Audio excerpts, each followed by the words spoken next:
Chicos, buenas tardes. Bueno, vamos a continuar entonces ahora con el estudio de las herramientas diagnósticas que usamos en dermatología para hacer los diagnósticos adecuados. Bueno, ya sabemos y hemos hablado desde el principio de cómo es de importante la historia clínica, ¿verdad? Y que la historia clínica adecuada, que nosotros hagamos una buena investigación, nos va a dar una posibilidad de acercarnos muchísimo al diagnóstico y en la mayoría de las veces, la verdad es que solamente viendo a un paciente ya podríamos diagnosticarlo, podemos hacerlo.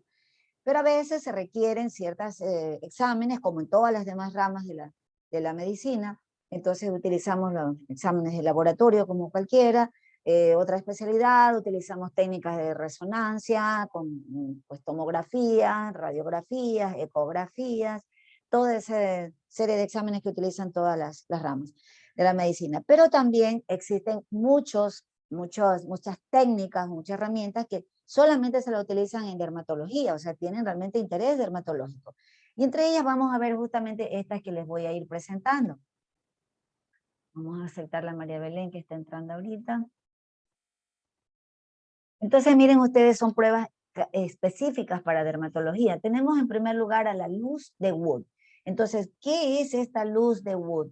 Bueno, en primer lugar, pues hay que describirla, ¿no? Es una luz ultravioleta con una longitud de onda, pues de más de 360 nanómetros de longitud, ¿no? 365 por ahí. Y que es muy importante porque esta luz se utiliza para iluminar en condiciones de oscuridad, tiene que ser en el cuarto oscuro completamente, ya vamos a ver esto, ciertas dermatosis que bajo la influencia de esta luz va a producir una fluorescencia característica, o sea, nos va a orientar o a demostrar que se trata de cuál patología, cuál dermatosis. Entonces, está compuesta realmente por esta lámpara que estamos viendo aquí, que tiene una lupa pues de aumento suficiente, y tiene los dos tubos de esta luz ultravioleta que emite esta luz negra, como se dice, ¿no? Entonces, nosotros para poder hacerle el examen en forma correcta, pues lo ponemos al paciente en un cuarto que no entre luz, que no tenga luz de la calle, ni luz artificial de ningún tipo, y pues también inclusive el examinador, o sea, en este caso el médico, tiene que estar provisto de lo que es, por ejemplo, el mandil, una ropa que sea de color blanco, o sea, un mandil blanco hay que sacarlo, y en todo caso, lo mismo si el paciente tuviera alguna prenda, alguna ropa, una blusa que sea blanca, hay que quitarla porque no va a permitir hacer que se observe bien la fluorescencia de la dermatosis que nosotros estamos tratando de identificar.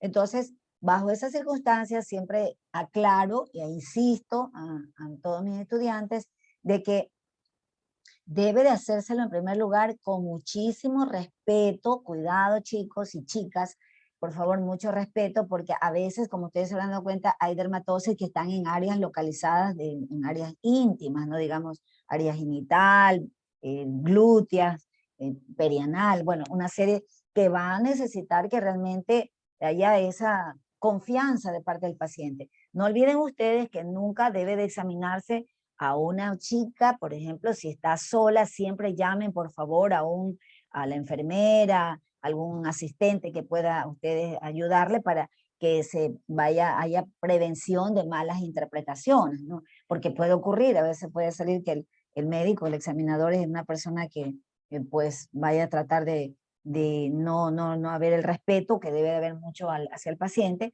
o al final el paciente también puede ser de esas personas que pueden hacer una acusación falsa. O sea, siempre hay que cuidarse mucho, ¿no? Siempre indico y les insisto, respeto, el respeto que tiene que ser mutuo, no olviden eso, tan sencillo para evitar meterse en dificultades, en problemas.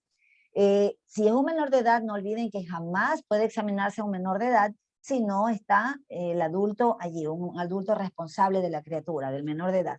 Entonces es muy importante eso. Pueden tener, si tienen pues a mano una manta de color negra que se le puede cubrir, por ejemplo, la prenda que cargue la persona, para que no haga la fluorescencia, el contraste, ¿no? O sea, que nosotros necesitamos, no nos vaya a alterar, digamos, lo que nosotros tratamos de identificar.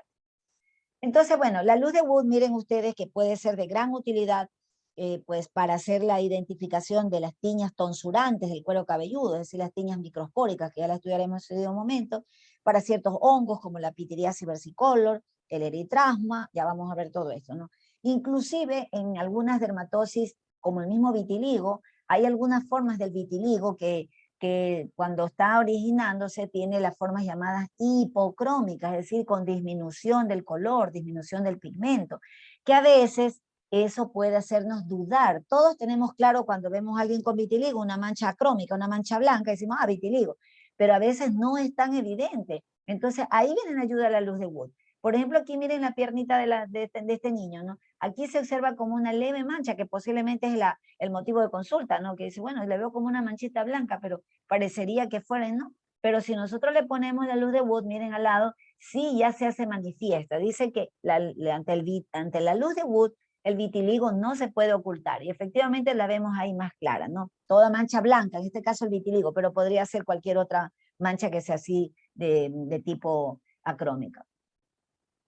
También sirve para el caso contrario, por ejemplo, las hipercromías en el melasma, por ejemplo, como estamos viendo en la frente de esta mujer. Entonces, ese exceso de pigmentación, ¿se acuerdan? Manchas hipercrómicas o hiperpigmentadas. Entonces, también nos ayuda, en este caso, la luz de Wood, para nosotros dar como un pronóstico. Decimos, bueno, esta melasma es más superficial, porque resulta que cuando nosotros ponemos la luz de Wood, si el pigmento, ustedes saben que el melanocito, ya saben ustedes que está, la unidad melanoepidérmica está justamente pues a nivel de la epidermis, ¿no?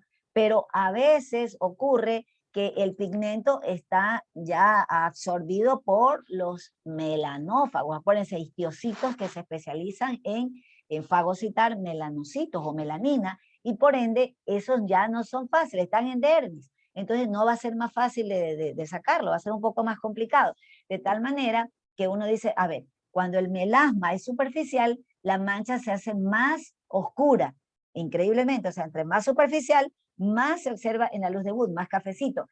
Entre más profundo está, es decir, cuando está en la dermis, como que se hace un color más gris abizarrado, se hace como un poquito más bien claro. Entonces decimos, está más profundo. Entonces decimos, mira, este melasma es mixto. Habrán áreas en las que es más fácil despigmentarle, pero habrán áreas que ya van a estar más complicados. Entonces, por eso la importancia de la luz de Wood, hasta para eso.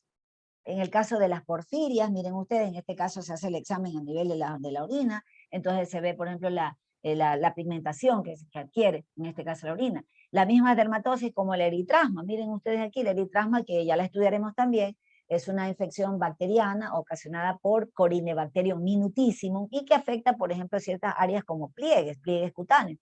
Entonces, en este caso, pues tiene un diagnóstico diferencial bastante parecido a una dermatitis de contacto, puede parecer a una pitiriasis versicolor invertida, una misma tiña. Entonces, pues nosotros le ponemos la luz de Wood y vemos que si se hace esta pigmentación, esa fluorescencia, porque no es pigmentación, esta fluorescencia rojo coral, entonces decimos, ah, esto es eritrasma. Miren ustedes cómo es de ayuda, no solamente sin necesidad de hacerle otro tipo de examen, no tenemos que mandarlo al laboratorio, nada, solamente dentro de consultorio, si tuviéramos la luz.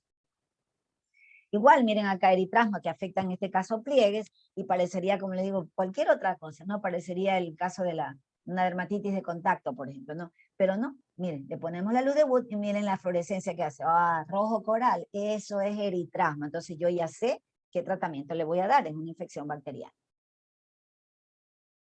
También en el caso de la misma versicolor, ¿no? Que también la vamos a estudiar en su momento, pues la versicolor es una infección micótica superficial por Malassezia furfur, y miren ustedes lo característico que produce estos manchas o parches, a veces ya de tipo hipocrómico o tan hipercrómico a medida que son más antiguas. Entonces, pero lo importante es que si tuviéramos dudas, hay muchos diagnósticos diferenciales muy parecidos, pues simplemente al ponerle la luz de Wood, nosotros le vamos a ver que produce un color amarillo dorado. Miren ustedes aquí, como un color amarillo dorado.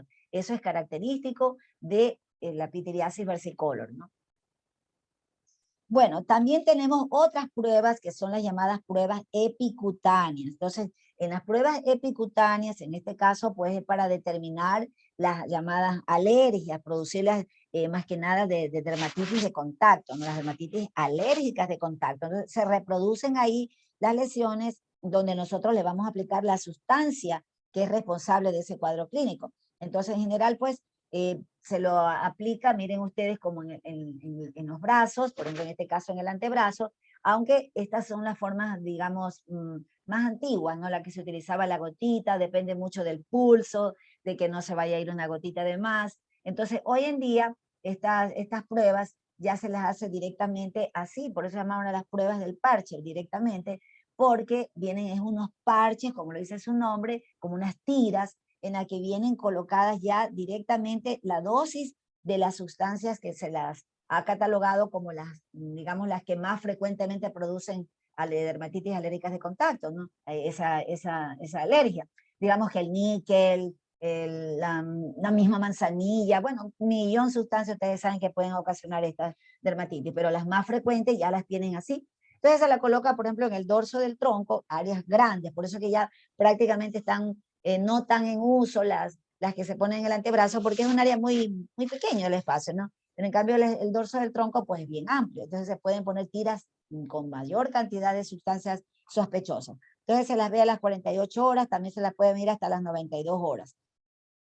Y luego uno ahí se hace la lectura. Miren ustedes aquí, por ejemplo, cómo están esta es de mayor tamaño, la irritación, vemos aquí hay eritema, hay vesículas, se ponen así, entre mayor es la injuria, mayor será el tamaño de la irritación, y en este caso, pues acompañado inclusive de prurito. Entonces va midiendo el examinador cuando retira la tira que tiene la sustancia, entonces se mide la cantidad el tamaño de la erupción que se produjo a causa de la sustancia que estaba ahí aplicada. Uno dice, ah, mira, el níquel, digamos, me invento que esa sea la del níquel, dice, ha tenido tanto, o sea, tiene una alergia muy, muy grande, muy intensa hacia el níquel, ¿no? Miren ustedes así mismo, en el dorso de la espalda, miren cómo se hacen las vesículas, si ven aquí, entonces, de acuerdo a la sensibilidad, al estado de hipersensibilidad que tiene el paciente ante la sustancia que estuvo aquí. Y en otras nada, miren ustedes, pasó ahí y no hubo nada.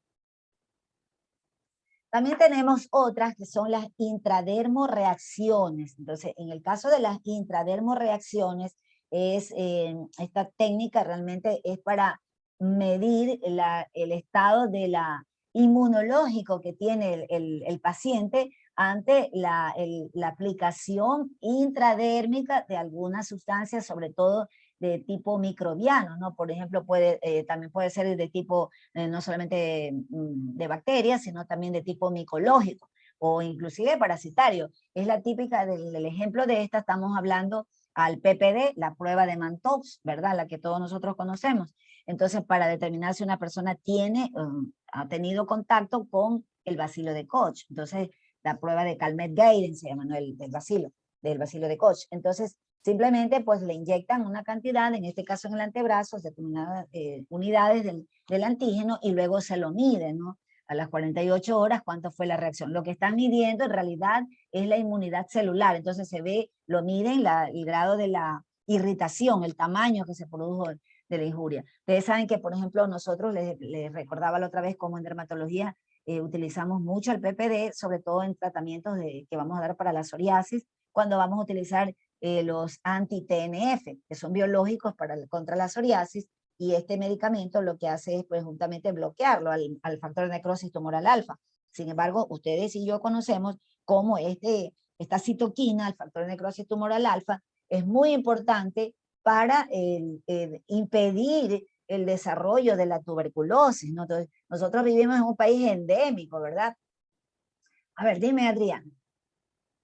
Doctora, sí, ahorita que menciona eso, el semestre pasado cuando vimos neumología, la doctora había mencionado que una PPD positiva no era diagnóstico de tuberculosis, solamente demostraba que el paciente había estado expuesto, más no que Correcto, así es. O sea, no es que eso es muy importante, o sea, no es que tengas la tuberculosis, indica que tienes, tu sistema inmune detecta que tienes en el interior el bacilo de Koch, o sea, tienes la bacteria. Una cosa es que tengas a la bacteria y otra cosa es que tengas la enfermedad.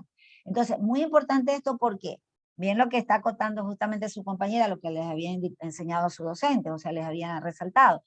Lo que sucede es que el hecho de que tú tengas en el interior de la bacteria no significa que tengas la enfermedad, pero significa que es latente. Eso sí, dependiendo, por ejemplo, en este caso, en un país como el nuestro, que la tuberculosis aquí es, pues realmente la tenemos endémica, ¿no? Entonces, ¿qué ocurre? que en el caso de nosotros, pues, la mayoría nos dará el PPD positivo, o sea, nos dará 3, 4, 5 milímetros, es normal. Sí, has tenido contacto con la bacteria. Entonces, sí, probablemente tú, si te sale más positivo de eso, o sea, te sale positivo cuando es mayor a 5 milímetros. Entonces, si te da mayor a 5 milímetros, entonces sí es que eres sospechoso que tengas la tuberculosis latente. Entonces, ¿qué es lo que se hace? Si yo le doy el anti-TNF, digamos que le doy un etanercept o un adalimumab, infliximab, que son los 3 anti-TNF que se utilizan muchísimo en dermatología, en gastroenterología y en reumatología, por ejemplo. Entonces, el factor de necrosis tumoral alfa, recuerden que es el que lo tiene, yo siempre digo, ese es el policía que lo tiene ahí apuntando todo el tiempo al bacilo, no lo deja entrar a originar el cuadro clínico, ¿verdad? Pero resulta que a veces ese policía también me está ocasionando una respuesta exagerada al sistema inmune y me está desencadenando un cuadro inflamatorio, en este caso la psoriasis. Entonces, yo voy a dar un medicamento que lo bloquee, en este caso, digamos que le doy un adalimumab. Entonces, si le voy a dar el adalimumab y ese paciente tenía positivo el PPD, pues le voy a desencadenar tuberculosis. O sea, es que él tenía la bacteria dentro. En este caso estamos hablando que esté positivo, por ejemplo, lo tenía 6, 7, 8 milímetros, ¿me están escuchando? Es de acuerdo a los milímetros, al tamaño que le dé la respuesta el laboratorio. Hasta 5 se lo considera normal y no hay problema, ¿sí me explico? Eso significa que tuviste contacto, sí. Entonces, pero si te da más de eso, te da más de 5, en esa persona hay que mandarlo justamente a que le investiguen más neumología. Y por ejemplo, miren chicos, en el caso del hospital, allí no, a mí me da positivo un paciente que me trae con 7, 8 milímetros, yo lo mando a neumología. Igual he solicitado una radiografía, a veces la radiografía no me indica más que hay algún aumento en la trama broncoalveolar, entonces igual lo mando a neumología, es mi obligación mandarlo a neumología para que ellos me descarten realmente o me confirmen que tiene el paciente tuberculosis. Y la mayoría de las veces, neumología lo tiene que terminar derivando al MSP. Ustedes saben que el MSP es el único que está autorizado para dar tratamiento para la tuberculosis. O sea, el paciente a la final no tiene en ese momento la tuberculosis, la tiene latente, ¿sí? Pero si yo le doy el anti-TNF, le voy a desencadenar la tuberculosis. Entonces, como necesito darle el medicamento, yo le envío una interconsulta, necesito dar anti-TNF porque este paciente tiene una psoriasis grave, bla, bla, bla, bueno, todo lo que le pongo motivo de mi interconsulta. Entonces, el médico, el neumólogo, tiene la obligación de darle el tratamiento contra la tuberculosis antes de yo entrar a darle el anti-TNF, porque yo necesito darle el medicamento y ellos simplemente tienen que eliminar la bacteria. ¿Sí me doy a entender? Ahora bien, si el paciente me viene con que tiene 3, 4 milímetros, ese paciente sí ha tenido contacto, pero no es que tiene la bacteria, la tuvo en un momento de contacto, pero su sistema inmune logró defenderse. Entonces, le puedo dar sin ningún problema el medicamento. Si aparte de eso me puede venir con 0 milímetros, entonces en ese caso ese 0 milímetros más bien me indica que puede ser un falso negativo. Ese paciente, entonces yo tengo que reconfirmarle con el booster, una prueba que se la reconfirmo en 3 semanas con 5 unidades pues el laboratorio lo hace obviamente con 5 unidades del PPD para realmente confirmar si tiene o no ha tenido. La mayoría que son 0 milímetros, a las 3 semanas resulta que te vienen que era un falso negativo. Bien. Si yo me confío del 0 milímetros, es que es raro, rarísimo que en nuestro país alguien sea 0 milímetros, rarísimo chicos, rarísimo, o sea, realmente tiene que ser alguien, una persona del exterior, un gringo, un suizo, yo qué sé, que vino para acá y él es que le pueda dar 0, pero aquí nosotros es endémico, entonces todo el mundo tiene 3, 4 milímetros, 5 milímetros del PPD. Más bien lo que se dice es, una prueba negativa no descarta el diagnóstico. Una prueba positiva te dice que sí, que el paciente tiene contacto o ha tenido contacto con en este caso, con el agente microbiano. Lo que no te está diciendo es que tiene la enfermedad. O sea, quiero que quede eso bien, bien claro, ¿no? Pero de que ha tenido contacto, sí. Ahora, de acuerdo a la respuesta, si es muy exagerada, dice, no, bueno, esto te la tiene latente, pues a veces te vienen pacientes con 20 milímetros de PPD. 20. Ese paciente obligadamente de una lo mandan al MSP para que le den el tratamiento completo de la tuberculosis. Porque, pero claro, ese paciente no lo necesitaría el tratamiento, a menos que vaya a recibir el anti-TNF. O sea, es por razones necesarias. Si no, no le dieran, porque hacen el tratamiento completo a los 9 meses. Bueno, esta prueba también no solo es el PPD, también se hace de la candidina, se hace la prueba de la reacción de Montenegro, justamente para la leishmaniasis. Entonces, son de utilidad precisamente en muchas patologías del tipo dermatológico, como están viendo. El PPD, bueno, sabemos neumológico, pero sino que lo pedimos por razones de dar tratamiento. O sea, los dermatólogos lo utilizamos mucho, pero es por el tratamiento que vamos a instaurar. Con los anti-TNF, nomás es que pasa eso. Bueno, también tenemos otros exámenes que ya son en relación con ciertas infecciones propiamente, como hongos y también ya bacterias específicamente. Tenemos al cultivo, como todas las demás especialidades, utilizamos el cultivo y antibiograma, con su respuesta, ustedes ya saben, 48 a 72 horas, el cultivo y antibiograma. Pero en micología, o sea, cuando ya hablamos de hongos, nosotros podemos tener opciones de dos tipos de exámenes. Podemos utilizar el examen micológico directo, que ya vamos a ver lo que es el KOH, o también el cultivo micológico, que en este caso se llama micograma. Cuando decimos, en verdad, en lo que es bacteriano, decimos cultivo y antibiograma. En el caso micológico decimos cultivo micológico y micograma. O sea, de ley, porque es diferente. Ahora, dura aproximadamente, el cultivo micológico dura aproximadamente 3 semanas, en determinados casos hasta un mes. O sea, esa es la desventaja en realidad. Con el cultivo nosotros vamos a determinar el agente causal, nos dan el nombre y el apellido del hongo, y también si hacemos el micograma nos va a decir a qué agente pues, de tipo micológico tiene buena respuesta, ¿no? O tiene resistencia ya a ese hongo, a alguno de los antimicóticos que estamos utilizando. Rara vez se lo utiliza por lo que les digo, es tanto el tiempo de espera, ¿no? Y también pues los costos son mayores. Sin embargo, no es necesario, que no es tan frecuente el utilizar este tipo de examen. El directo sí, ya lo vamos a ver, en el KOH. Entonces, este examen micológico directo es tan sencillo, tan práctico, económico. Lo único que depende es de que el examinador, o sea, el laboratorio donde van a hacer el análisis, el estudio, tengan realmente experticia, ¿no? Como en todo, ¿no? En todas las cosas en la vida, pero hay algunas en las que de verdad que se requiere mucha experticia al examinador, y este es uno de estos exámenes. El KOH es rápido, lo único que se necesita es realmente hacer un raspado. También a veces uno le dice, hazle un raspado, porque es raspado literalmente, ¿no? Ustedes cogen un bisturí que sea romo, o sea, que esté sin filo, raspan así literalmente y sacan escamas, sea de cuero cabelludo, sea de la piel o inclusive de las uñas, como ustedes están viendo aquí, ¿no? Entonces, esas escamas, allí está el hongo, porque realmente las micosis, estas pues son de tipo superficial, entonces están realmente en estrato córneo, pues lo que está raspándose son las escamas, las del estrato córneo. Y luego se le pone una gota de hidróxido de potasio, por eso que se le llama KOH, y eso pues luego de calor, que puede ser con un mechero simplemente, y luego se lo observa en un microscopio de luz. Y ahí, ¿qué es lo que va a ver? Nos van a ver si es que hay la presencia de hongos, entonces pueden ser realmente las hifas, las pseudohifas o incluso pues levaduras. Entonces, pero a veces eso, como les digo, si es un experto lo identifica, a veces no estudian en su totalidad la plaquita y pueden dar unas respuestas un poquito vagas, ¿no? Pero la verdad es que ayuda muchísimo. Nosotros afortunadamente en el hospital tenemos un laboratorio de microbiología que realmente son muy expertos, ¿no? Realmente hacen excelente la doctora que lleva esa área. Entonces, es fabuloso. O sea, te dice, por ejemplo, micelio tabicado. Ella no te dice el nombre del hongo porque el KOH nomás te está diciendo es eso.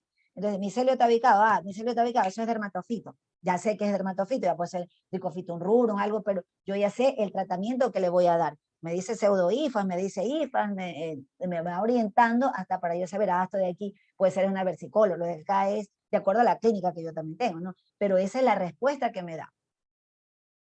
Es fácil, es sencillo y económico, eso es importante. Acá el cultivo, como les decía, que el problema es a el tiempo que hay que esperar. Aunque a veces hay que hacerlo, sobre todo cuando uno dice, bueno, el KOH decía que era dermatofito, pero ¿qué pasa? Que no tiene buena respuesta al tratamiento. Entonces resulta que a la final ese hongo, ese dermatofito, no sé, tiene resistencia al antimicótico que le estoy dando, ¿no? Entonces esa puede ser la causa, por eso necesito el cultivo micológico y el micogramo.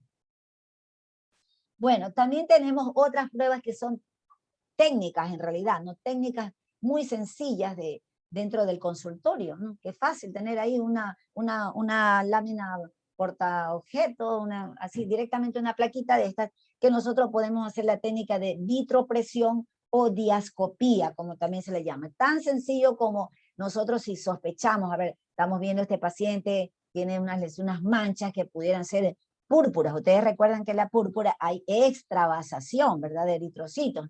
Entonces, ¿qué, por ejemplo, yo le hago? Le pongo la plaquita, presiono, si se acuerdan cuando hablamos de manchas, les decía que las que son por púrpura, es decir, cuando hay extravasación, no desaparecen a la presión, si se acuerdan que les decía eso, o sea, a la vitropresión no desaparecen, de tal manera que allí estoy diciendo, no, esto es púrpura. En este caso, por ejemplo, dice esta persona, tiene una púrpura por esfuerzo, ¿no? Entonces, se rompieron los vasitos por una tos, por ejemplo, alguien que tiene una tos muy intensa, entonces se le produce esa ruptura de los vasitos y salieron los eritrocitos. Bien, pero si desaparecen, decimos, ah, no, son manchas por congestión, ¿sí se acuerdan eso, no? Entonces, miren lo interesante. Pero a su vez, miren, hay en otras patologías inclusive más, digamos, de mayor envergadura. Decimos, yo le veo a este paciente unas pequeñas placas eritematosas, descamativas. Entonces, tengo algunos diagnósticos diferenciales. Digo, puede ser una dermatitis seborreica, puede ser que tenga una psoriasis, puede ser que tenga una sarcoidosis, puede ser que tenga cualquier otra, o un lupus cutáneo, una tuberculosis cutánea. Entonces, ¿qué es lo que yo le pongo? La misma plaquita, miren ustedes, presiono, y si ven ustedes lo que hace, se ven estos pequeños papulitas, ¿no? Unas pápulas amarillentas, entonces se dicen los nódulos en jalea de manzana. Entonces, esos nódulos en jalea de manzana constituyen justamente los pequeños lupomas que se hacen. Entonces, esto es característico del lupus vulgar, miren ustedes, o sea, de la tuberculosis cutánea. Entonces, una de las formas de tuberculosis cutánea. Entonces, ¿cómo ya me orienta? Obviamente, ya por aquí yo ya puedo inclusive para hacer una biopsia cutánea, obviamente, pero ya me orienta tan solo viendo esto, ¿no? A la vitropresión todo palidece, hay congestión, pero se quedan esos pequeños nódulos. Ahora, hay otra prueba que realmente es muy importante y esa es la prueba de la epiluminiscencia o también conocida como dermatoscopía. Realmente es una técnica relativamente novedosa, chicos, o sea, no tiene, la verdad, no tiene más de unos 30 años, o sea, es relativamente nueva y cada vez se le ha ido especializándose más, o sea, se ha ido puliendo más esta técnica, ¿no? Esto en realidad constituye un pequeño microscopio lupa, ¿sí? En realidad es eso, un microscopio lupa que tiene pues un aumento de hasta de 20 y que tiene una luz tangencial. Y esto pues lo que hace es que nosotros lo aplicamos, esta es por la parte que se aplica directamente sobre la piel y por el lado de acá está el ojo del investigador, del examinador, ¿no? Entonces lo presionamos sobre el área sospechosa y nosotros nos va a permitir ver patrones, o sea, vamos a ver ciertas características de esa lesión que en realidad en la dermatología, tanto por fuera como por dentro, o sea, la parte histológica y la parte externa, son patrones lo que vamos a ver. En general siempre va a dar patrones, así como se diagnostica en la parte histopatológica, así mismo es en la parte externa. Entonces, inicialmente, la dermatoscopía se la utilizaba para hacer el estudio de lesiones de tipo melanocíticas, es decir, si eran los nevos, los lunares, ¿verdad? Entonces, si será un lunar o será un melanoma, ¿sí? Miren ustedes, ese fue desde ahí el origen que conocieron los investigadores. Entonces, se fueron dando cuenta, no, cada vez que decían, no, es lunar, ha sido benigno, tenía un patrón específico, ¿no?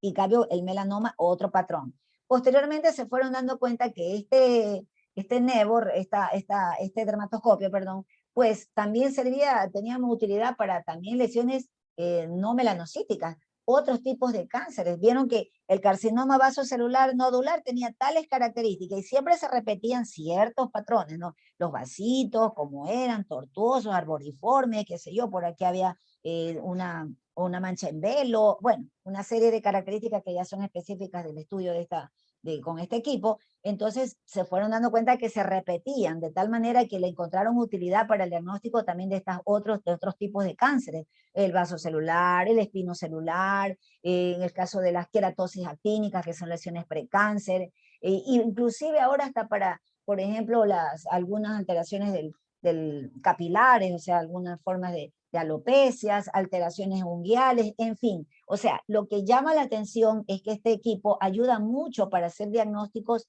no invasivos. Miren ustedes, o sea, no es como ya vamos a ver la biopsia, que a ese sí, pues hay que cortar, hay que sacar un pedacito de la piel para hacer un estudio. Este es directamente, o sea, realmente es de muchísima utilidad. Pero como en todo, asimismo requiere pues de el entrenamiento del médico para que esté constantemente pues viendo los patrones, ¿no? Que se repiten hasta que ya tú coges realmente la experticia en esto, ¿no? Entonces vienen por dentro inclusive como con esta reglita, ¿no? Que empieza a medir, se puede medir el diámetro de la lesión sospechosa. Miren acá, por ejemplo, en la extremidad tiene esa mancha, se la ve acá y tiene un patrón especial que si el investigador lo compara con de lo que está sospechando y dice, ah, mira, este es un vaso celular pigmentado, porque tiene por acá las ruedas radiadas, o sea, tiene por aquí el velo, igualito, y a todo lo que les digo, a veces no, el patrón es reticular, bueno, de acuerdo a lo que ya se conoce de tal o cual patología. Hay otros de estos equipos más modernos todavía, porque el de acá es manual, el primero que les mostré, pero este realmente ya es el más moderno, en la que miren ustedes, el examinador pone el equipo sobre la lesión sospechosa, pero este está conectado a un ordenador, como ustedes están viendo aquí, entonces se lo ve directamente en la pantalla. Y este pues realmente es genial, ¿no? Porque usted tiene aquí la foto, digamos, la imagen que está proyectando y él puede compartir la pantalla con el patrón de diversos de patologías, digamos, sospechosas que usted tenga y compara, ¿no? Entonces realmente es una ayuda importantísima en el diagnóstico de estas lesiones, sobre todo que son de tipo malignas, ¿no? Entonces, obviamente que ya vamos a ver las indicaciones de la biopsia, que son en toda lesión sospechosa de malignidad hay que hacer una biopsia, pero ya usted aquí ya tiene el diagnóstico. Usted dice, no, este es un carcinoma vasocelular pigmentado, extensión superficial, bueno, todo lo que usted diga, el tipo de carcinoma que es, pero porque se orientó o le dio el diagnóstico por medio de dermatoscopía. Entonces, es de mucha utilidad. Pues más en niños o en cualquier persona, ¿no? Bueno, también nosotros tenemos la inmunofluorescencia, ¿no? Que también utilizamos nosotros en dermatología, la inmunofluorescencia en muchas dermatosis que ustedes ya han escuchado son de tipo autoinmune, ¿no? La misma dermatitis herpetiforme, el lupus, por ejemplo, nosotros necesitamos hacer inmunofluorescencia. Entonces, ahí está, ya sabemos que puede ser la directa y la indirecta, ¿no? En la directa, pues que vamos a buscar al antígeno y en la indirecta los anticuerpos. Otra prueba también que es muy útil y que es específica de la dermatología es el test de Sank. Es el test de Sank. Esta prueba, o citodiagnóstico también de Sank, se lo denomina, es una prueba asimismo en la que originalmente se la utilizó para hacer diagnósticos de infecciones virales herpéticas. O sea, tú tenías ahí unas vesículas que decían, será herpes, ¿no? Entonces, ¿qué es lo que hace? Se rompe la vesícula, se raspa el fondo de la lesión y eso se lo estudia en el microscopio. Entonces, ahí sí van a ver las características de lo que son las lesiones, las células que están infectadas por herpes virus. Entonces, se ven las células gigantes multinucleadas, la balonización del citoplasma, inclusiones citoplasmáticas, que son características de estas infecciones herpéticas. Pero bueno, no te va a decir qué tipo de herpes es, no te dice, herpes 1, herpes 2, es varicela, no, solo te dice herpes, pero ya te orienta, porque hay muchas infecciones, hay muchas, dermatosis que son vesiculosas y no tienen nada que ver con el herpes. Entonces, eso, por ejemplo, la misma dermatitis herpetiforme, que ya se las he repetido ni sé cuántas veces, para que se encuentre, esa es inmunológica. Entonces, le harían un test de sangre y de una ya saben que no tiene herpes, que eso es otra cosa, hasta que ya confirme. Entonces, bueno, pero también después se dieron cuenta que este test de sangre puede ser útil hasta para diagnosticar ciertos tipos de cánceres cutáneos, en la cual, por ejemplo, está más difícil hacerle la biopsia. Digamos que la tiene un cáncer a nivel del pliegue del ojo, en el párpado, en áreas un poquito más complicadas, o una persona mayor que a veces se hace más difícil hacerle un procedimiento, está en áreas más complicadas, ¿no? Entonces, pueden hacer el test de sangre y puede salir le da el resultado. Otra prueba, asimismo, que es específica de dermatología, tenemos a la técnica de Müller, ¿sí? La técnica de Müller, que es un examen directo para detectar escabiosis, la sarna, ¿verdad? Que ya estudiaremos también. En todo caso, si ustedes pueden encontrar una lesión sospechosa de que es un surco, ¿se acuerdan del surco acarino que vimos la semana pasada? Entonces raspan el surco y el contenido lo ponen en una lámina portaobjetos, le aplican una gota de aceite mineral y eso se lo estudia a microscopio de luz. ¿Y qué es lo que nosotros vamos ahí a encontrar o podríamos encontrar, de acuerdo a lo que estamos sospechando? Pues a un ácaro, en este caso la hembra del escabiosis, del Sarcoptes scabiei, y pues sus escíbalos, ¿no? O sea, los excrementos que va dejando, depositando este parásito. Entonces, es tan sencilla y rápida. Hay otras pruebas que también nosotros, o técnicas, mejor dicho, que nosotros podemos hacer en consultorio, y es así mismo para determinadas dermatosis que en ocasiones no son evidentes. A veces el paciente llega a la consulta y le dice, doctora, doctor, lo que pasa es que yo me enroncho cuando tengo contacto con, por ejemplo, cuando abro el congelador de mi casa, voy a saco algo del congelador y me enroncho. Entonces uno dice, pues habría que ver cómo me demuestra eso, ¿no? Yo no estoy en su casa para ver lo que ocurre, pero sí le puedo hacer esa prueba, suponiendo que también es alguien que trabaja, por ejemplo, en una cámara frigorífica, ¿no? De una empresa, algo donde vendan algún congelados, cosas así, ¿no? Entonces, puede ser que a alguien le suceda de verdad, pero en el momento que va a la consulta no lo tiene, ¿no? Entonces, nosotros podríamos hacer la prueba, a ver, consígase hielo, digamos, si lo tienen a mano, sí, pero si no, pues por ahí nunca falta quien venda por ahí esos raspados de hielo, por decirle algo, ¿no? Lo aplican y miren, por ejemplo, en este caso, ¿no? Esta persona se le pone ahí el hielo y miren cómo se produce el abón rápidamente, ¿no? Entonces decimos, sí, tiene una urticaria frigori, y a veces pues es útil, ¿no? Es una persona que a lo mejor trabaja en un área de, como les decía, de frigorífico y no puede estar allí, ¿no? Deberían cambiarlo de área, ¿no? A veces por cuestiones, como les decía, de tipo legales, ¿no? De tipo de trabajo, qué sé yo. Pero siempre por eso es que uno tiene que documentarse, porque tengan en cuenta que ustedes están haciendo un diagnóstico que puede ser errado o estar haciendo algo injusto o por lo contrario, no estar ayudando a un paciente que realmente lo necesita. Y el otro lado, en cambio, por ejemplo, las urticarias colinérgicas que se producen en personas cuando tienen demasiada actividad física, ¿no? Y que se enronchan. Entonces, bueno, uno le dice, póngase a saltar, qué sé yo, dentro del consultorio, ¿no? A ver, salte, a ver si en lo que suda algo le produce la roncha. Entonces, es así, para ese tipo de situaciones en las cuales pues no podemos en ese momento nosotros evidenciarlo porque no trae la lesión ahí, sino que es algo que va y viene, ¿no? Bueno, también en el caso de la misma escabiosis, tenemos esta otra, la técnica de la... A ver, dime Jessica.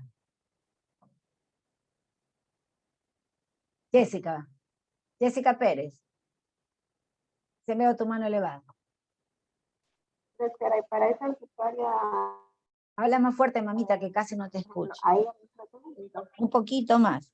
Que para esa urticaria, la del ejercicio, ¿hay algún Sí. tratamiento? ¿Qué pasa? Hola. Bueno, también tenemos en el caso de la escabiosis la técnica de la tinta china. En este caso, miren ustedes, así mismo, ¿no? Ahí ni siquiera necesitan hacer el examen por medio de ¿cómo es que se llama? Del microscopio, sino que directamente, miren, ustedes tienen la sospecha de un surco, del surco acarino. Entonces, ¿qué es lo que hacen? Le ponen allí un poquito de tinta, de las que a veces todo el mundo tiene en su sello, ¿verdad? El sello que uno tiene que sellar muchos documentos cuando está en su trabajo. Entonces, le aplican la tinta encima y luego delicadamente con un algodoncito empapado en alcohol limpian la parte superficial delicadamente. Entonces, ¿qué es lo que se van a dar cuenta? Van a dar cuenta de que la tinta penetró en el surco. Recuerden que el surco, y eso bueno, ya lo estudiaremos, el surco acarino es superficial. El ácaro, la hembra del ácaro, va a excavar, a horadar, solamente en el estrato córneo, nunca se va más profundo, porque ella realmente necesita oxígeno para seguir sobreviviendo.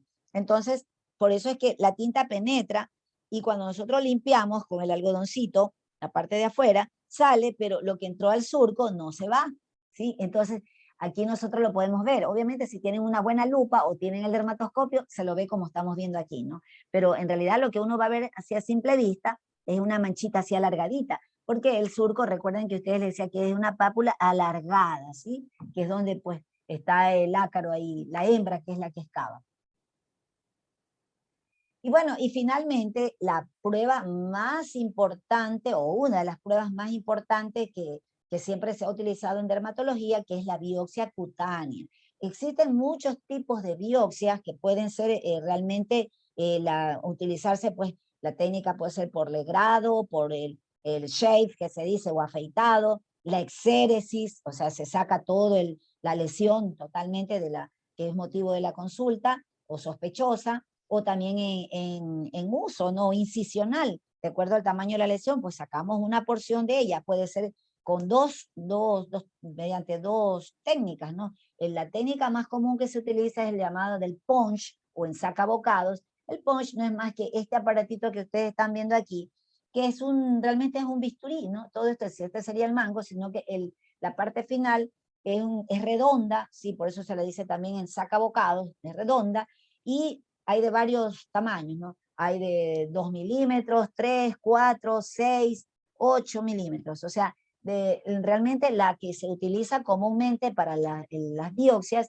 es la de 4 milímetros, ¿sí? Es fácil, realmente miren ustedes cómo deja un círculo chiquito, ¿no? De 4 milímetros uno saca. Aquí le van a suturar, pero realmente la mayoría de las veces lo que se hace es la hemostasia por compresión, y luego se pone un parche y luego se deja que cure por segunda intención. Ni siquiera necesita realmente hacerse suturar. Cuando ya hacemos incisional se requiere realmente la sutura, pero mientras tanto no es necesario, o dependiendo del área donde esté, pues, ¿no? Áreas que son de pronto que sangran mucho, pues dependiendo, o está en sitio de roce, trauma, pero mientras tanto es superficial. Realmente la dificultad o el problema que tiene esta técnica del punch es de que solamente son de utilidad para dermatosis que el cuadro el cuadro inflamatorio esté a nivel de epidermis o de la dermis, hasta la dermis media, pero ya dermis profunda y mucho más si está en celular subcutáneo, obligatoriamente hay que hacer la biopsia de tipo incisional o en cuña, por ejemplo, como se dice, no sea más profunda, porque usted con el bisturí llega pues hasta donde tenga que llegar, hasta donde usted necesite llegar. En cambio, el punch no tiene tanta profundidad. Y pues dependiendo del área, suponiendo que esté en dorso de tronco, en abdomen, donde pues la piel es mucho más gruesa, sobre todo el dorso del tronco, realmente vamos a necesitar bisturí para llegar al más profundo si es que estamos sospechando en una patología de que esté en dermis profunda, por ejemplo, ¿no? Bien, entonces esa es la diferencia entre la técnica del punch y la que utilizamos simplemente el bisturí como tal. Entonces, la muestra que usted obtenga lo tiene que depositar pues en un frasco rotulado, siempre tiene que ir rotulado, y que está pues, contiene es el formol. Y ese formol tiene que ser buferizado, o sea, un formol equilibrado al 10%. La idea es que eso no momifique la muestra. Si nosotros utilizamos un formol, pues, digamos, muy, muy fuerte, tiene que ser llevado muy rápido al laboratorio porque la mente se momifica. Y eso es un motivo que siempre pues, los patólogos se han quejado que si se demora mucho tiempo, a veces cambia eso. Cambia totalmente por si se ha dejado muchos días la muestra en el frasquito. Entonces, generalmente hay que llevarlo con bastante rapidez. Pero cuando es buferizado, realmente te permite un tiempito más. Bueno, eso por un lado. Y pues por medio de la técnica, pues dependiendo de lo que usted va a hacer, por ejemplo, si va a hacer un estudio por biología molecular, suponiendo cuando quiere hacer estudios de BPH, determinar cepas, por ejemplo, eso es biología molecular, entonces ahí no se lo pone en formol, sino que hay que ponerlo en solución salina, y realmente eso sí tiene que ir, pero rapidito al laboratorio para que sea procesado adecuadamente, ¿no? Entonces, pero bien, lo importante es que por medio de esas técnicas pueden hacerse también fluorescencias, se le pueden hacer tinciones de diversos tipos, realmente es muy útil, ¿no? Por eso que dice la biopsia, pues la reina de las técnicas que se utilizan, herramientas diagnósticas en dermatología. Ahora bien, ¿qué es lo que sucede? No a toda enfermedad dermatológica usted le va a hacer una biopsia, no se puede. El estudio histopatológico o anatomopatológico pasa igual que con lo que les dije hace un rato, con la dermatoscopía. Se basa en patrones. Entonces lo que pasa es que ya estudian patrones que están en relación con cuál dermatosis, por ejemplo, ¿no? Pero algo importante es que por eso en dermatología se utiliza muchísimo lo que se llama la correlación clínico-patológica. Es decir, lo que pasa es que la patología realmente no va completamente a dar el diagnóstico 100%, tiene que ir de la mano con la clínica, porque a veces un patrón histopatológico se parece mucho a otro y clínicamente es otra enfermedad, ¿sí? Entonces, por eso es que hay que tener mucho cuidado, tienen que ir de la mano. Y esto es muy importante y por eso ante la respuesta que te dé un laboratorio cuando mandas a hacer una biopsia, ¿qué sucede? Por ejemplo, que en dermatología son tantos los diagnósticos que existen, que miren ustedes, la única especialidad, y eso siempre lo recalco porque es así, es la única especialidad que tiene su propio anatomopatólogo, que es un dermatopatólogo. Miren ustedes, no existe un patólogo solamente dedicado para los riñones, para el hígado, el cerebro, no, no. Pero sí existe un patólogo, así está, es una subespecialidad que solamente está dedicado al estudio de dermatosis. ¿Qué les parece? O sea, es porque este órgano tan grande tiene demasiados diagnósticos que se vio forzado que exista esa subespecialidad. Ahora bien, ¿quién lo hace? Lo ideal es que sea un dermatólogo que haga la especialidad en esto, o sea, la subespecialidad. Entonces decimos es un dermatopatólogo.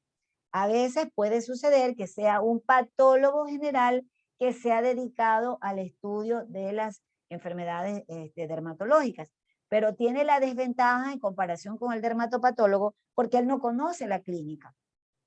El dermatopatólogo es un dermatólogo que conoce muy bien la parte clínica general, como todo dermatólogo, pero a su vez sabe cómo es el comportamiento histológico de esa enfermedad. Entonces es totalmente diferente, ¿no? Entonces, sin desmerecer a nadie, pero la verdad es que es así. Por eso existe esa subespecialidad, como les acabo de mencionar.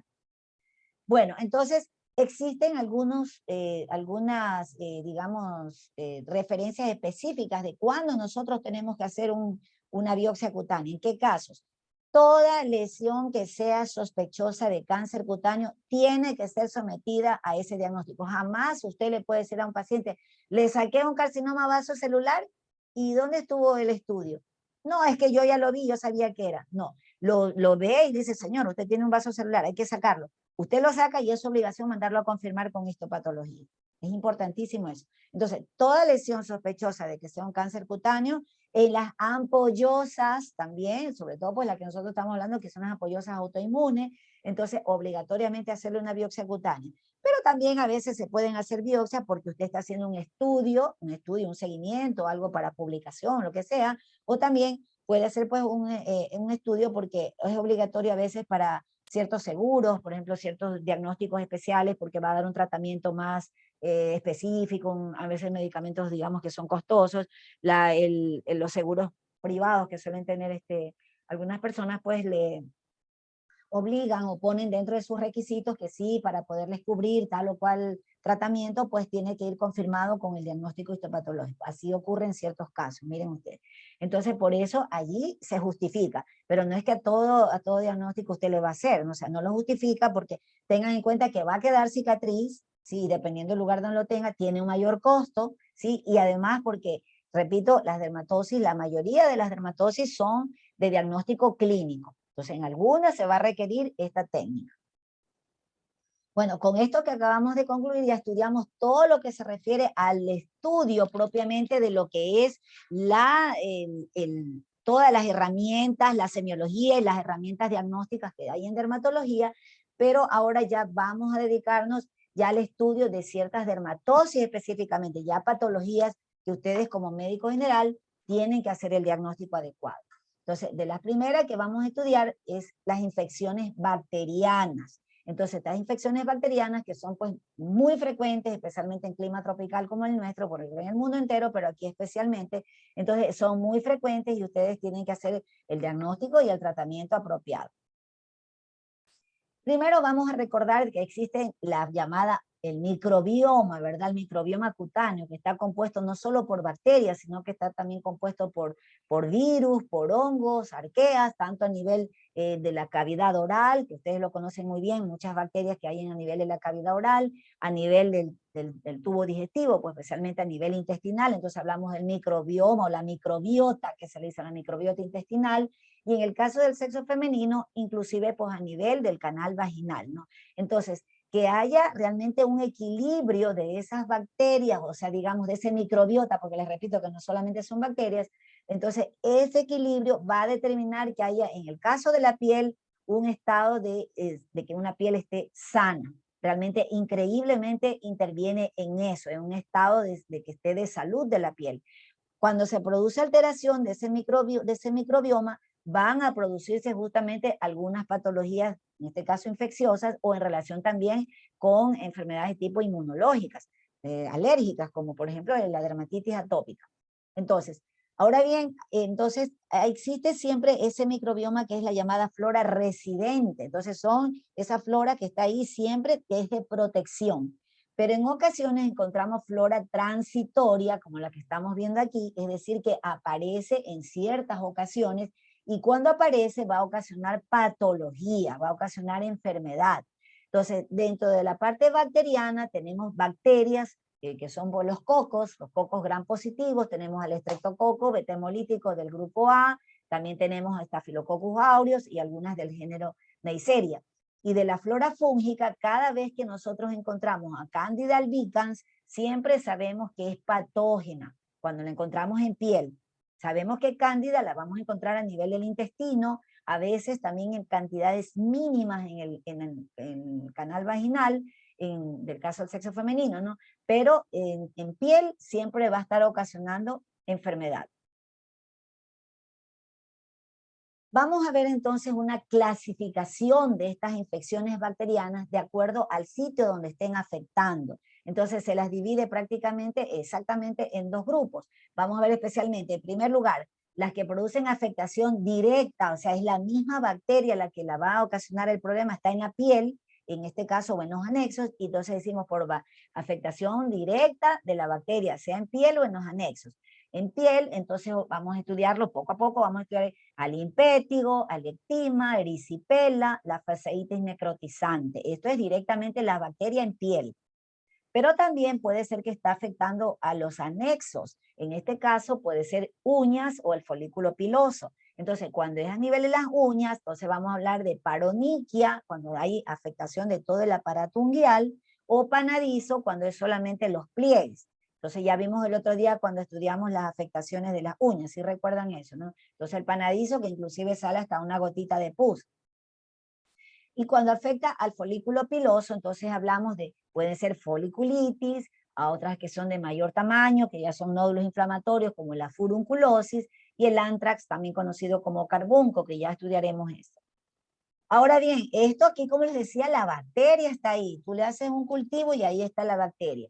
Pero en otras ocasiones la bacteria no está en la piel, sino que está en algún sitio distante, lejano a lo que nosotros estamos viendo, y lo que se ve en la piel es simplemente una respuesta, una reacción a las toxinas que liberan esas bacterias. A lo mejor el paciente tiene una otitis, una onfalitis, tiene una herida distante que ni siquiera es visible, y simplemente está con esa bacteria y esa bacteria genera esas toxinas que van a producir manifestación cutánea. Y así tenemos al síndrome de Richter, von Ritter-Shane, o síndrome de las 4S, o síndrome de la piel escaldada estafilocócica, así también se lo denomina. Entonces, ya lo estudiaremos también. Y también tenemos otro que es el síndrome del shock tóxico, y el shock tóxico puede ser tanto por Staphylococcus aureus o por estreptococo betemolítico del grupo A. Otra que tenemos también, y es conocida, seguramente ya la vieron en pediatría, que es la escarlatina, ¿sí? Bien, entonces, estas son la clasificación así en forma general de las infecciones que nosotros vamos a estudiar ocasionadas por estas bacterias. Ahora, del primer grupo vamos a estudiar entonces a las estafilodermias. Lo que sucede es que el Staphylococcus dorado, el Staphylococcus aureus, también lo conocemos de ese modo, en la actualidad se conoce que es el responsable de la mayoría de las llamadas piodermias o piodermitis. Por cierto, ese es un término que ya está un poco en desuso, ¿no? Porque realmente se refiere como a la presencia de pus, pero también nos vamos a dar cuenta que en muchas de estas no hay pus.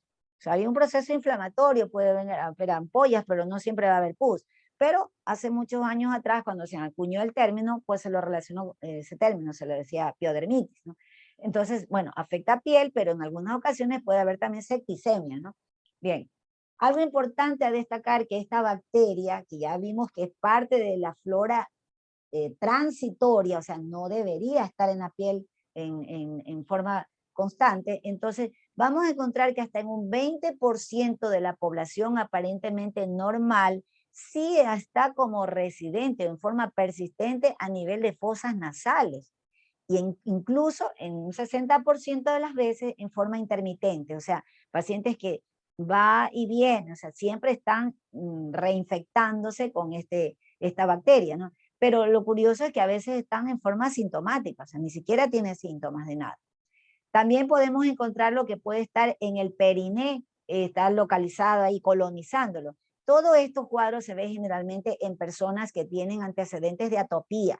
Las personas con dermatitis atópica se ha podido determinar que tienen aproximadamente un 10 a la séptima potencia la cantidad de Staphylococcus aureus en su piel. Siempre tienen ellos mayor cantidad de esta bacteria.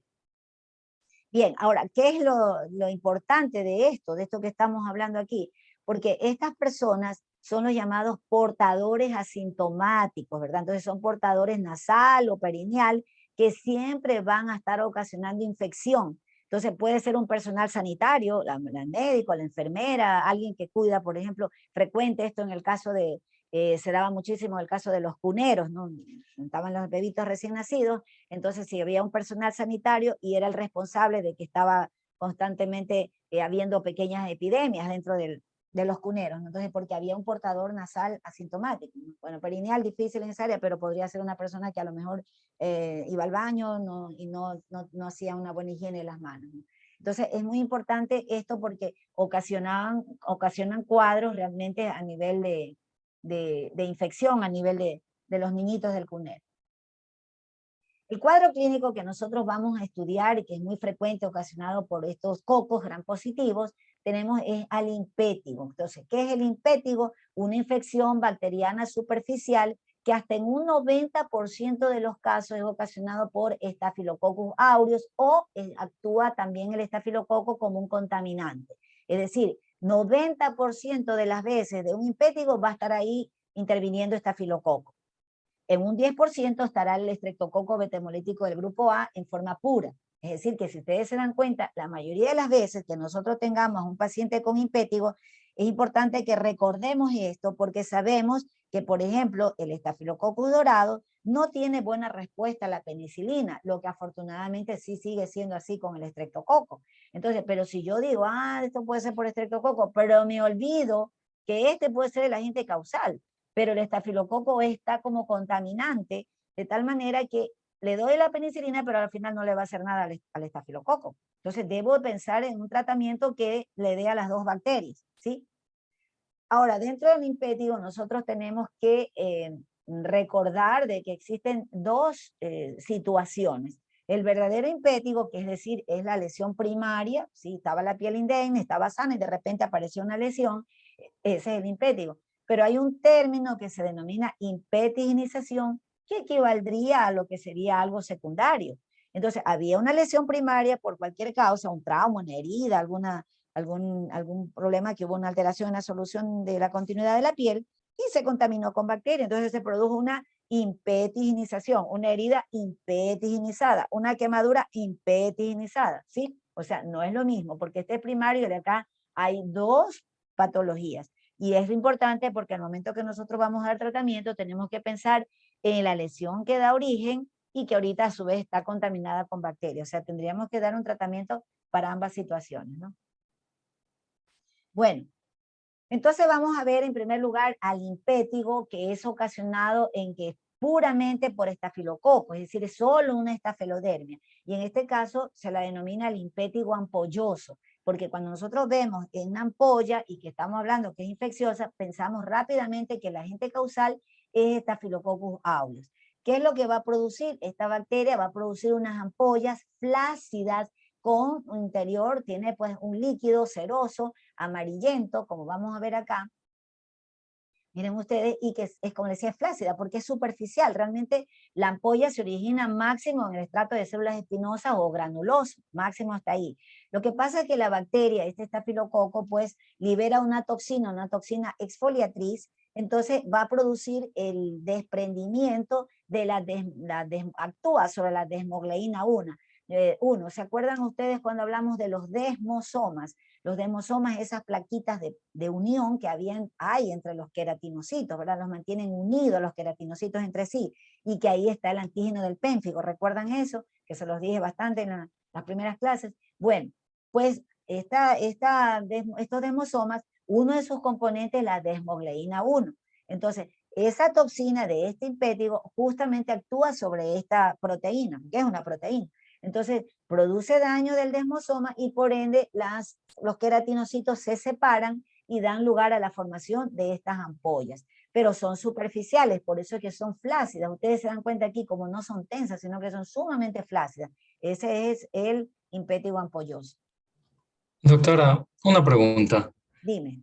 ¿Y cómo se podría diferenciar ese con el pénfigo foliáceo? Porque tengo entendido que del Bueno, pénfigo escúchame, foliáceo es el mismo antígeno. perdóname, escúchame, tú me estás preguntando, no es algo en relación con lo que es el pénfigo foliáceo, ya es algo de tipo autoinmune.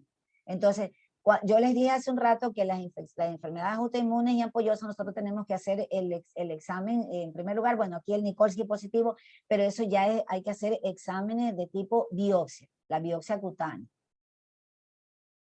Entonces, en el impétigo ampolloso, cuando nosotros estamos hablando de una infección por estafilococo, es decir, por bacteria, nosotros vamos a ver la presencia del signo de Nikolsky. ¿Y qué es el signo de Nikolsky? Ustedes tienen aquí, por ejemplo, una lesión ampollosa, una infección.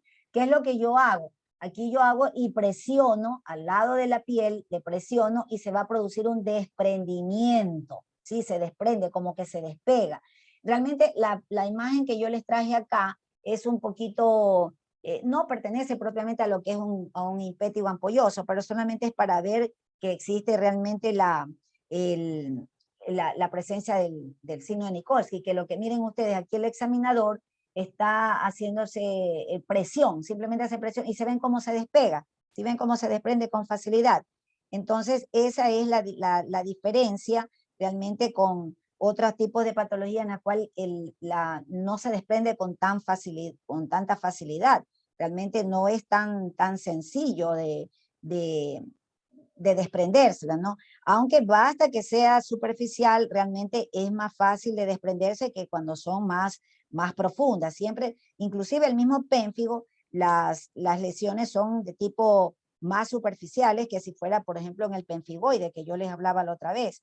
Entonces, simplemente, y dependiendo la edad, por ejemplo, en el caso del impétigo ampolloso, afecta a personas de edad, como los casos de lactantes que les decía, en caso de niños, aunque a veces nosotros pudiéramos verlo, muy rara vez, y también pudiéramos verlo en el caso de personas, el mismo pénfigo, el mismo impétigo ampolloso, pudiéramos verlo en personas adultas, pero realmente cuando usted sospecha de un ampolla del pénfigo foliáceo, realmente, o cualquier otro pénfigo, entonces el diagnóstico tiene que ser realmente de tipo de biopsia cutánea, ¿sí? Eso es muy importante, ¿no? Las ampollas del pénfigo foliáceo, sí, lo que pasa es que es superficial, porque están en epidermis, son de los más superficiales, pero ya les digo, es de acuerdo a la edad, porque hay otro, el pénfigo vulgar, por ejemplo, están en cualquier nivel de la parte del epidermis, ¿no?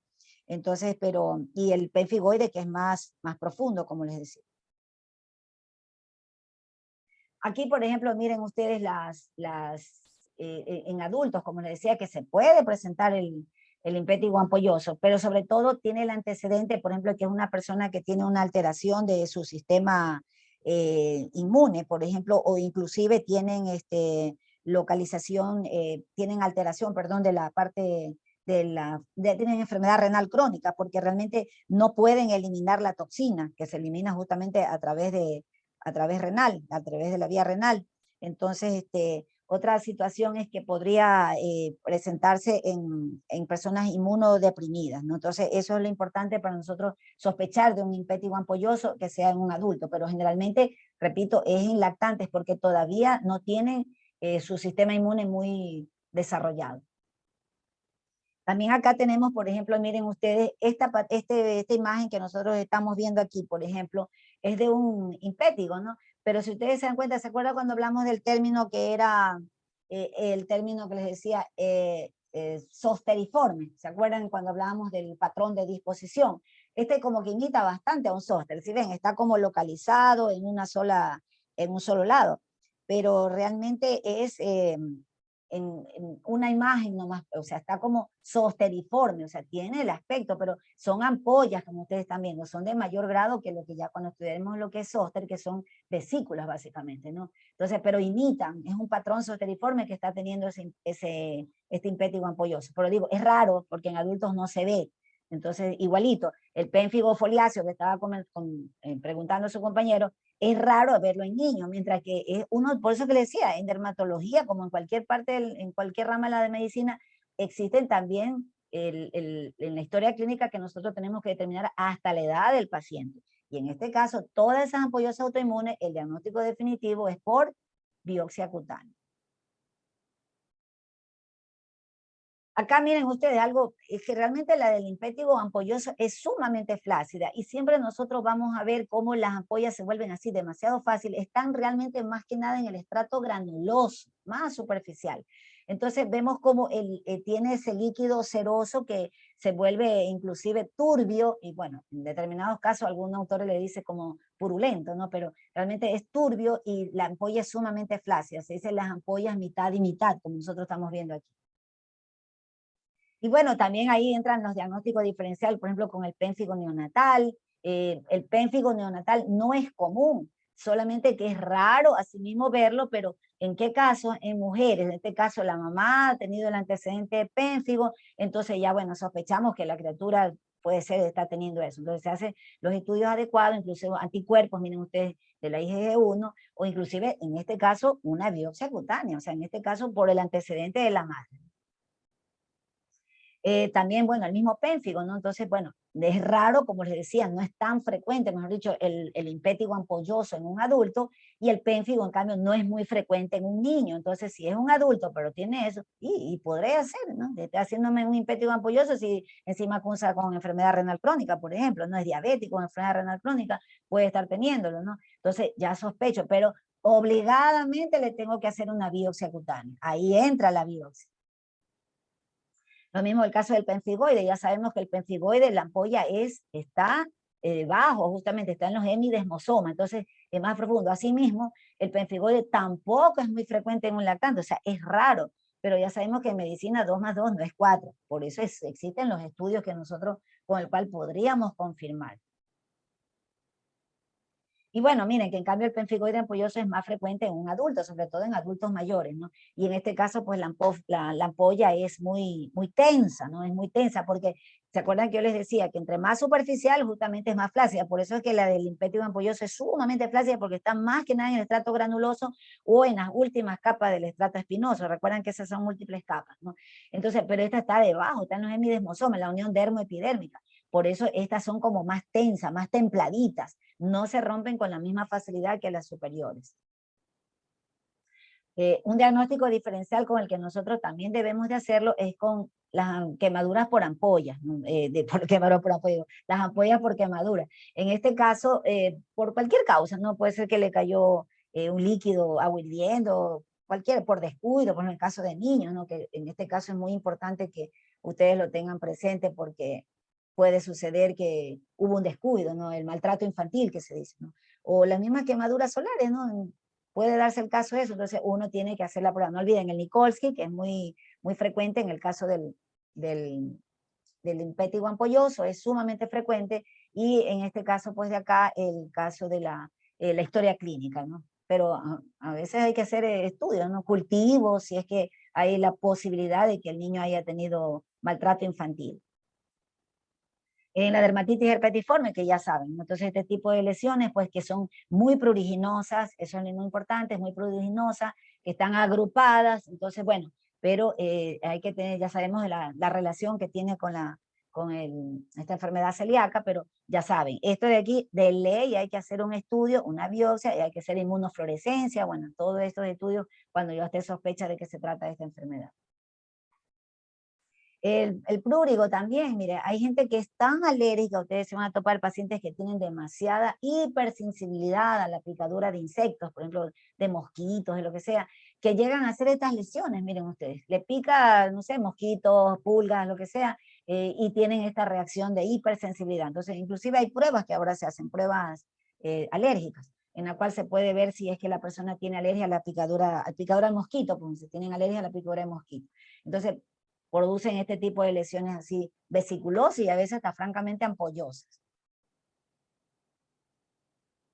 Y bueno, ¿y qué tratamiento nosotros le vamos a dar? Bueno, entonces hay tratamiento sistémico y tratamiento tópico. También se dice que este tratamiento pues va a ser dependiendo el cuadro que lleva, ¿no? Si a lo mejor es un cuadro incipiente, es suficiente con un tratamiento tópico, aunque la verdad es que en un lactante es difícil que solamente sea un tratamiento tópico y en muchas ocasiones sí requiere un tratamiento sistémico. Generalmente cuando ya se lo ve, y imagínense, sobre todo si están en un cunero y todo, bueno, ya es tratamiento hospitalario, ¿no? Muchas veces hasta lo llevan a una UCIN porque siempre el riesgo, por lo que una criatura que todavía no tiene su sistema inmune, no bien todavía activo.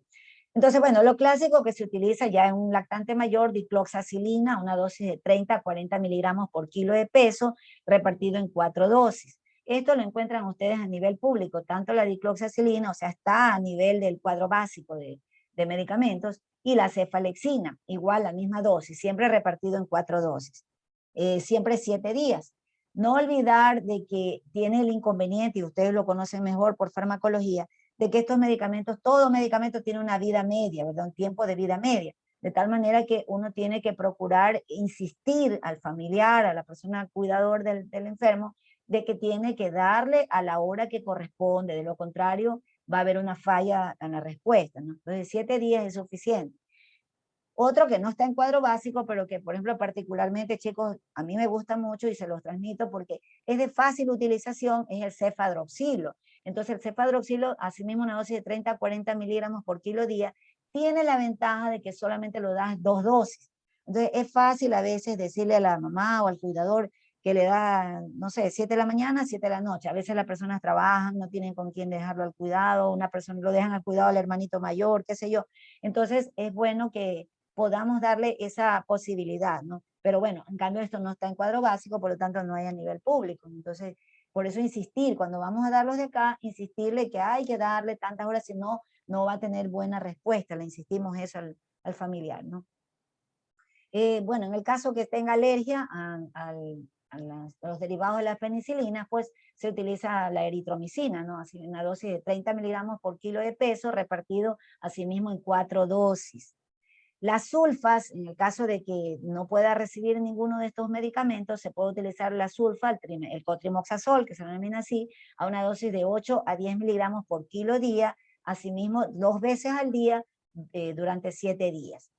Algo importante, chicos, que no olvidemos es que yo les mencioné al inicio el tema del microbioma, ¿verdad? Es el microbioma en general, que tanto a nivel cutáneo, a nivel intestinal y a nivel de calidad oral y vaginal, ¿no? Entonces, nosotros cuando usamos tratamiento antibiótico sistémico, no olvidemos que también, aparte de que vamos a destruir esa bacteria que está ocasionando un cuadro clínico, pues también de paso vamos a alterar el resto del microbioma. Así que sería muy interesante, y tómenlo como un consejo, por favor, dar al mismo tiempo los llamados pues estos probióticos, ¿no? Que hoy en día, seguramente ustedes ya lo han leído muchísimo también, se le está dando mucha importancia el respeto a este microbioma en cualquier parte del organismo, porque va del equilibrio o el desequilibrio de este microbioma va a ocasionar una serie de patologías. Muchas veces si nosotros damos tratamiento antibiótico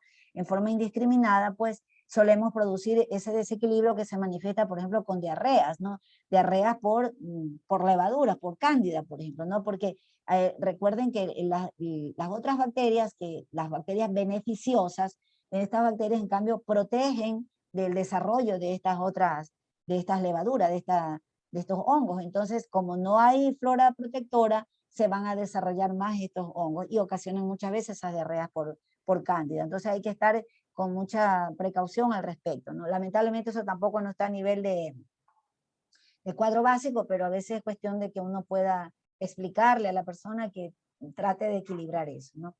También se pueden utilizar tratamientos tópicos, se dice cuando son lesiones escasas, aunque yo lo que les recomiendo es que lo usen en combinación. Entonces, la combinación, bueno, se puede hacer la limpieza con solución salina, algunos utilizan clorhexidina si son lesiones numerosas, pero en todo caso el tratamiento apropiado es, por ejemplo, con mupirocina o ácido fusídico. El segundo, el ácido fusídico, sí está en cuadro básico, ¿ah? Eso está en todo el cuadro básico de MSP, y obviamente eso también nosotros a nivel de seguro social. Entonces se lo puede combinar tanto el tratamiento oral como tópico, utilizándolo 2 veces al día, siempre durante 10 días. Entonces, eso para tratar de curar lo más pronto posible el impétigo, ¿no? También la retapamulina o el nadifloxacino. Estos dos no están a nivel de cuadro básico. Bueno, chicos, hasta ahí, no sé, ¿alguien más quería hacer alguna pregunta? Doctora, ¿qué tan dolorosas son estas lesiones? ¿Y debemos manejar el dolor? No, dolorosas no son dolorosas. Realmente puede haber algo de prurito. Bueno, la verdad es que nosotros en un lactante difícilmente podemos determinar si hay o no dolor, ¿no? Porque ya estamos viendo que es más frecuente es en lactantes, ¿no? Es lo que yo les explicaba. Porque inclusive hasta que se va desarrollando su sistema inmune y luego empiezan a eliminar la toxina que les decía. Por eso es que en adultos es que se ve, ¿no? Y no, lo que hay es prurito, pues si hay áreas muy grandes, muchas lesiones y hay exulceración, puede haber algo de ardor, ¿no? Pero no, eso no es doloroso, para nada. No confundir, cuando ya estudiemos el herpes, ahí sí ya vamos a hablar de dolor, pero en este caso no. A menos de que realmente ya, no sé, a veces las personas que ustedes se van a topar, la gente hace tratamientos inadecuados, se ponen químicos, se ponen, no sé, diversas cosas que pudieran ocasionar inclusive una dermatitis de contacto, sobreañadida, ¿no? Ya esa es otra cosa. Y a veces hay ciertos tratamientos, por ejemplo, con la neomicina. La neomicina es un antibiótico que suele venir en combinación con algunos tratamientos de tipo, o sea, algunas cremas, ¿no? Algunas cremas de tratamiento antimicrobiano, pero que suele ocasionar dermatitis alérgica de contacto. Entonces, cuando tiene una dermatitis alérgica de contacto, sí te da prurito, te da ardor, entonces podría haber esa como complicación, ¿no?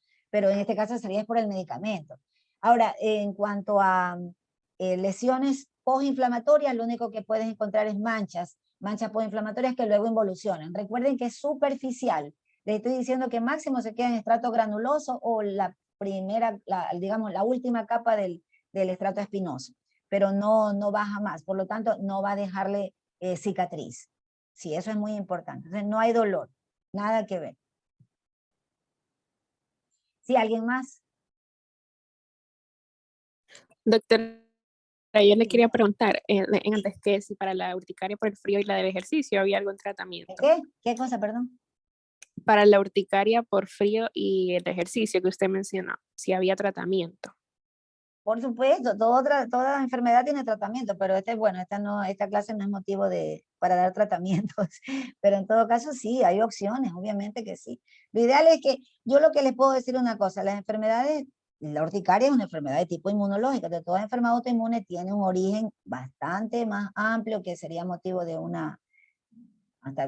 si es que alcanzamos a tener tiempo, me gustaría hablarles de eso, ¿no? Si es que logramos completar antes la charla, pero es importantísimo lo que hoy en día se sabe respecto a las enfermedades que son de tipo autoinmune, porque al fin de cuentas toda alergia, toda urticaria es autoinmune, son a cualquier nivel, especialmente a nivel del intestino, que por ahí es donde hay una hipermeabilidad intestinal y se absorben ciertas toxinas y bueno, por ahí empieza a producirse una reacción antígeno-anticuerpo, que no debería darse. Imagínense si todo el mundo tuviera alergia al frío. También hay la parte genética, obviamente, ¿no? Pero bueno, que tú tendrás eso. ¿O conoces a alguien? Sí, sí conozco, doctora. A mi mamá siempre le da cuando hace ejercicio. Bueno, después hablamos por privado. Bueno, en todo caso, chicos, voy a proceder a subir el video y no olviden que hay que contestar la pregunta, hagan su foro y esta vez hay tarea, chicos. No olviden que por parcial hay que hacer 2 tareas, ¿no? Espero que todos hayan cumplido porque creo que todavía tenemos la próxima semana clase y ahí ya viene el examen, ¿verdad? Sí, doctora. Bueno, entonces voy a proceder a guardar esto y a subirlo al Moodle. Que tengan buena tarde. Gracias, doctora, igualmente. Doctora, gracias.